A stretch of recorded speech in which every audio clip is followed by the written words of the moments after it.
এখানে দেখতে পাচ্ছেন একটি তৃতীয় লিঙ্গ রয়েছে, তারাও কিন্তু আজকে শেরপুরের দাবি নিয়ে কিন্তু অংশগ্রহণ করেছেন। আমরা তাদের সাথে কথা বলবো। দর্শক, এই মুহূর্তে হিজড়া কল্যাণ সমিতির যে সভাপতি, আমরা তার সাথে যুক্ত আছি, তার সাথে কথা বলবো। আপনাদের শেরপুরের 5টি দাবি কি কি এটা বলবেন?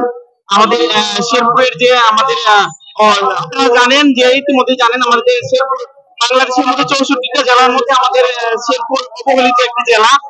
আমরা এই যে তৃতীয় লিঙ্গের যে মানুষ রয়েছে, আমরাও একটা অবহেলিত জনগোষ্ঠী। আজকে আমরা এখানে নাগরিক যে মানববন্ধন, এই নাগরিক মানববন্ধনে আমরা এই অবহেলিত জনগোষ্ঠী অংশগ্রহণ করেছি আমাদের এই শেরপুরের উন্নয়নের লক্ষ্যে।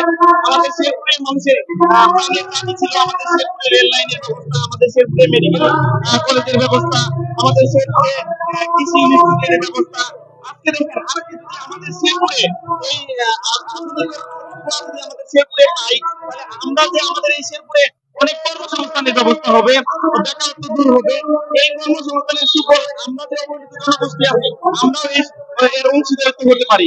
এই জন্য আজকে আমরা এখানে মানববন্ধনে অংশগ্রহণ করেছি।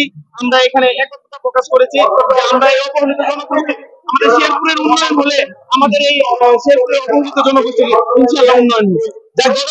আমরা এই মুহূর্তে যে হিজড়া কল্যাণ সমিতির যে সম্মানিত সভাপতি, আমরা তার সাথে যুক্ত ছিলাম, তিনিও কিন্তু দাবি জানিয়েছে যে দ্রুত বাংলাদেশের এই প্রত্যন্ত যে সীমান্তবর্তী জেলা শেরপুর, এই শেরপুর জেলা থেকে কিন্তু চেনার জন্য সার্বিক সহযোগিতা। আমি আমাদের লাইভ থেকে সরাসরি আমি আপনাদেরকে বলতে চাই যে শেরপুরের যে গণমানুষের যে আকাঙ্ক্ষা, এটি পূরণ করে দিবেন। এবং এখানে আপনারা জানেন যে সারা বাংলাদেশ তথা ময়মনসিংহ বিভাগের একটি প্রশাসনিক শেরপুর জেলা, শেরপুর জেলার নিউমার্কেট এলাকা থেকে আমি